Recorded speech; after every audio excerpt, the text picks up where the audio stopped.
यह बात सही है कि चीन और डब्ल्यूएचओ अगर चाहते तो 95% तक महामारी को फैलने से रोका जा सकता था। ऐसा काम डब्ल्यूएचओ ने पहले भी किया है, इसी चीन के ऊपर किया है, मगर उस समय के हालात क्या थे और आज के हालात क्या हैं यह जानना जरूरी है। तो यह बात है 2002 की। सार्स कोरोना वायरस यानी कि कोविड का पहला भाई जब दुनिया में आया था वो भी चीन से आया था, मगर उस समय डब्ल्यूएचओ के अंदर कौन था? डॉक्टर ग्रो हार्लेम, जो कि नॉर्वे की थी और बेहद सख्त मिजाज थी। वो खुद डॉक्टर यानी कि फिजिशियन थी, पीएचडी वाली डॉक्टर नहीं थी। मगर आज डब्ल्यूएचओ का चीफ कौन है जिसको माना जाता है कि वो चाइना का रबर स्टैंप है? तो 2020 के अंदर डॉक्टर टेड्रोस एडहेनम घेब्रेयेसस पहले ऐसे डॉक्टर हैं जो कि नॉन फिजिशियन को डब्ल्यूएचओ का प्रमुख बना रखा है। अब अंतर क्या पड़ता है 2002 जहां पर नॉर्वे की प्रमुख थी और 2020 जहां पर इथियोपिया का प्रमुख है। अब जान लेते हैं 2002 में जब नॉर्वे की बहुत ही सख्त महिला वहां की जो प्रमुख थी,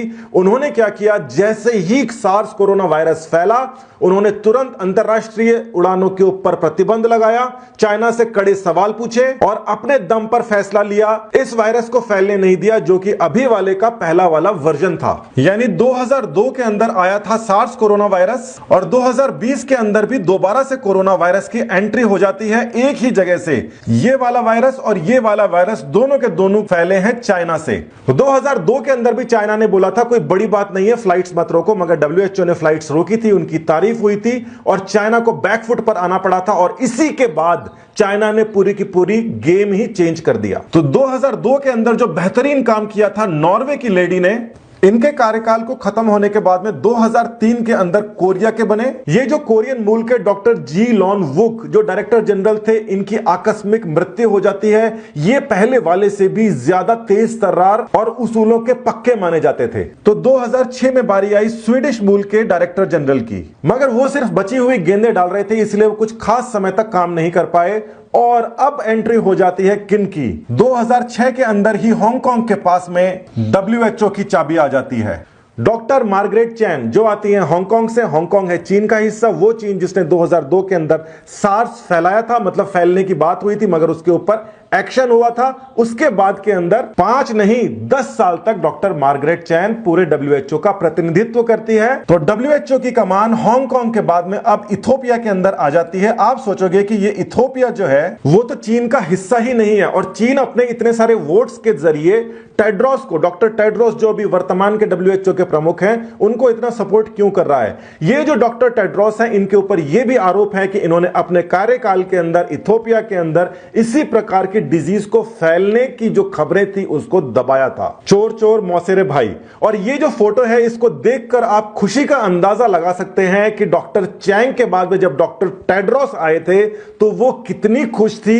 इस बात की सुर्खियां बनी थी कि देखिए एक डब्ल्यूएचओ का चीफ के बाद में जब दूसरा आता है तो पहले वाला पहली बार इतना खुश होते देखा गया है। नॉर्मली तो होते ही हैं, हाथ हाथ मिला लेते हैं, गले मिलके इतना ज्यादा खुश होते देखा गया है। तो जो डब्ल्यूएचओ होता है उसके अंदर सभी के सभी जो कंट्रीज होती हैं वो उसका हिस्सा होती हैं और वोटिंग करके वो अपना डायरेक्टर जनरल चुनती हैं। इसी वोटिंग के अंदर ताइवान वोट नहीं कर पाता क्योंकि चीन ने ताइवान को कंट्री मानने से इनकार कर दिया, उसको यूएन से निकलवाया, उसको डब्ल्यूएचओ से निकलवाया और उसने कहा कि ये केवल और केवल हमारा हिस्सा है, अलग कोई देश नहीं है। जबकि ताइवान के अंदर अपने खुद के इलेक्शन होते हैं, वो सारा का सारा काम अपना खुद करता है, उसकी अर्थव्यवस्था खुद की अलग है। यानी कि ये जो वोट्स हैं इसके अंदर ताइवान नहीं है। और ताइवान को बाहर किसने निकलवाया है? चीन ने। अब इस बात को और समझना पड़ेगा कि ये ताइवान जो है इसको अमेरिका बहुत सपोर्ट करता है, तो ताइवान का साथी बन जाता है यहां पर अमेरिका, और डब्ल्यूएचओ का प्रमुख है चाइना का दोस्त। अमेरिका के अंदर कुछ ऐसे साइंटिस्ट पकड़े गए जिनको चाइना छुप छुप के पैसा दे रहा था, भारी भरकम पैसा दे रहा था इंटेलेक्चुअल प्रॉपर्टीज को लाने के लिए। साथ ही के अंदर चीन की एक महिला आर्मी ऑफिसर जो झूठ बोलकर अमेरिका के अंदर पढ़ाई करने के लिए गई और वहां पर वो खुफिया दस्तावेजों को निकाल रही थी जिसके पीछे एफबीआई पड़ी है, इस बारे में मैं आपको बता चुका हूं। तो ये जो चाइना है ये अमेरिका के खिलाफ बहुत ज्यादा साजिशें रच रहा है। ये वहां के लोगों को भ्रष्ट कर रहा है पैसा देके, साथ ही वहां की बाकी जो जानकारियां हैं, इन जानकारियों को वो अमेरिका से खुफिया तौर पर लेके आ रहा है। मतलब ये चीजें पकड़ी गई हैं। वहीं पर अमेरिका दूसरी ओर ताइवान को पैसा देता है, जिसे चाइना अपना हिस्सा समझता है, और चाइना ये कहता है कि अमेरिका दखल अंदाजी ना करे, नहीं तो युद्ध के लिए तैयार रहे। ऐसा होता कब है? ऐसा होता है आज से 7 महीने पहले आधिकारिक तौर के ऊपर चीन का डिफेंस चीफ साफ तौर पर अमेरिका को बोलता है कि वो युद्ध के लिए तैयार रहे। अमेरिका को अगर चीन इस प्रकार की धमकी देता है, इसका मतलब अमेरिका की बहुत सारी इंफॉर्मेशन चाइना के पास है, जैसा कि पकड़ा गया है। और साथ ही यह भी होता है कि सीधे तौर पर जंग आपस के अंदर चीन अमेरिका नहीं कर सकते। कोई भी दो न्यूक्लियर पावर नेशंस आपस में सीधी जंग, हथियारों वाली जंग तो अब हो ही नहीं सकती। तो क्या ये जो जंग है ये हथियारों की नहीं जैविक चल रही है, जिसके अंदर हम सारे घरों में लॉकडाउन होकर बैठे हैं? ये जानकारी जानिए। चीन कोरोना वायरस फैला रहा है। WHO की ये रिस्पॉन्सिबिलिटी बनती है कि वो जाकर इसकी दखलंदाजी करे। 2002 में भी WHO ने किया था, इसीलिए पूरी की पूरी दुनिया बची थी, क्योंकि वो भी यही कोरोना वायरस जैसा घातक था। उस समय तो हमारी टेक्नोलॉजी भी इतनी एडवांस नहीं थी कि हम इतने सारे लोगों को इस प्रकार से बचा सकें। नवंबर से शुरू हुआ कोरोना वायरस दिसंबर 31 तक सबके सामने आ गया था। मगर आप मान लीजिए कि WHO को उसके बारे में पता नहीं था, मगर ताइवान ने एक लेटर लिखा था WHO को, और उस लेटर के अंदर क्या लिखा था वो देखिए। ताइवान ने साफ तौर पर लिखा था कि सार्स की तरीके से चाइना में कुछ फैल रहा है और कम से कम 7 लोगों की उसके पास में पुष्ट खबर है।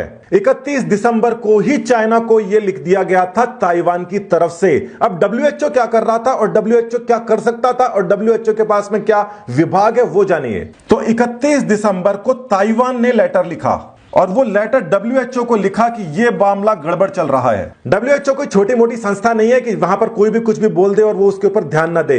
WHO की बिल्डिंग के अंदर एक फ्लोर तो खास तौर पर इसलिए रखा गया है जहां पर दुनिया में अलग अलग जगह महामारी के बारे में फैल रही अफवाहों के बारे में रोज डिस्कशन होता है। सुबह 9 बजे और 9 से 11 की मीटिंग के अंदर हर अफवाह के ऊपर नजर रखी जाती है, डिस्कस किया जाता है, जिसके बारे में किसी भी प्रेस को अंदर जाने की इजाजत नहीं होती। मतलब उनका खुद का एक खुफिया विभाग है जो कि हर छोटी मोटी अफवाह के ऊपर भी ध्यान देता है। मगर ये अफवाह नहीं है, छोटी मोटी नहीं है, जिसको WHO के जासूस लेके आए हैं। ताइवान ने साफ तौर पे लेटर लिख के बोला है कि इस प्रकार से चीजें फैल रही हैं। तो ये जो WHO है, जो कि चाइना से बहुत ही नजदीकी रखता है, वो ये कहता है कि ये ताइवान तो झूठ बोल रहा है, और साथ ही ताइवान तो कुछ है ही नहीं, मैं उसकी बात मानूं तो क्यों मानूं। फिर भी दिखावा करने के लिए WHO का चीफ टेड्रोस वहां पर चाइना में जाता है और आने के बाद में यह बोलता है, ट्वीट करके सबको जानकारी देता है कि चाइना में सब कुछ ठीक ठाक है, यह संक्रमण मानव से मानव नहीं फैल रहा है। मतलब क्लीन चिट दे रहा है, और इस समय हमें फ्लाइट्स के ऊपर किसी भी प्रकार से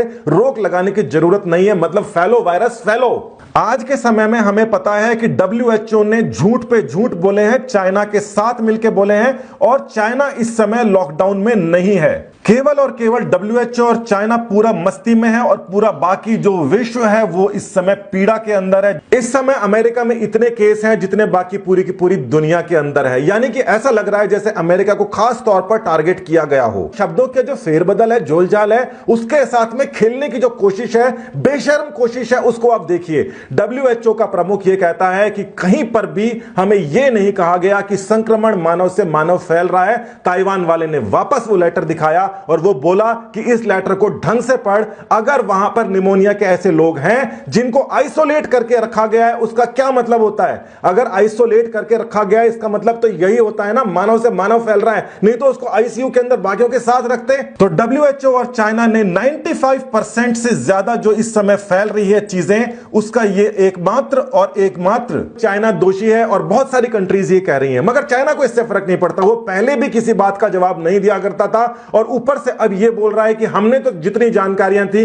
WHO को दे दी। WHO की एक समय ऐसी इज्जत हुआ करती थी, हम किताबों में पढ़ते थे WHO सबसे बड़ी शीर्ष संस्था है, मगर आज उसकी क्या इज्जत हो गई है। भारत के प्रधानमंत्री ने कह दिया है कि WHO के मानक हमें पता है, मगर हम उन मानकों से बहुत ऊपर के मानक अडॉप्ट करके अपने यहां पर कोरोना वायरस के ऊपर कंट्रोल कर रहे हैं। आज के समय में WHO का स्टैंडर्ड इतना नीचे हो गया है कि हमारा स्टैंडर्ड WHO से बहुत ऊपर है। 2002 का सेकंड पार्ट 2020 के अंदर खेला गया और इस प्रकार खेला गया कि दोष पूरा का पूरा WHO के ऊपर आ जाए, जिसके अंदर चीन साफ तौर पर बच के निकल जाए। ये दोनों के दोनों वायरस यानी कि सार्स कोरोना वायरस पहले वाला और अब वाला, ये दोनों के दोनों चाइना से ही निकले हुए थे। 2002 में बुरी तरह मात खाने के बाद में 2003 का जो डायरेक्टर जनरल होता है आकस्मिक मौत हो जाती है और उसके बाद में हांगकांग के जरिए चीन का ही एकाधिकार WHO के ऊपर रहता है। चीजें बहुत ही विकट है, मगर सभी के सभी देश इकट्ठे होके उनको यह साफ तौर पर पता है कि चाइना ने बहुत सारी जानकारियां जानबूझ के छुपाई थी WHO को साइडलाइन करने के बाद में। WHO भी वो जहां पर अमेरिका आधा से ज्यादा जो पैसा है वो अमेरिका देता है। WHO ने किया क्या है इसके अंदर? खाई अमेरिका की है, गाई चाइना की है। इतनी सारी जानकारियां आने के बाद में अब किसी को कोई शक नहीं है कि चाइना दोषी है, क्योंकि इतनी बड़ी बड़ी कंट्रीज उसको अपना हरजाना पूरा करने वाला चेक थमा रही है। पूरा का पूरा विश्व के खिलाफ हो रहा है। चाइना ने शायद ये सोचा नहीं था, मगर फिर भी चाइना चुपचाप है, मस्त है। वो किसी बात का ना पहले जवाब दिया करता था, ना ही वो अब जवाब दे रहा है। फिलहाल के लिए सरकार से जो भी निर्देश आ रहे हैं उसका पालन करिए, क्योंकि सरकार को ये सारी की सारी चीजें पता है, मगर वो किसी की तरफदारी नहीं कर रहे, वो अपना अलग से निर्णय ले रहे हैं। इस प्रकार की कार्यशैली इंडिया की हमेशा से रही है। आप जुड़े रहिए मेरे साथ और हर देशवासी के साथ। धन्यवाद। जय हिंद।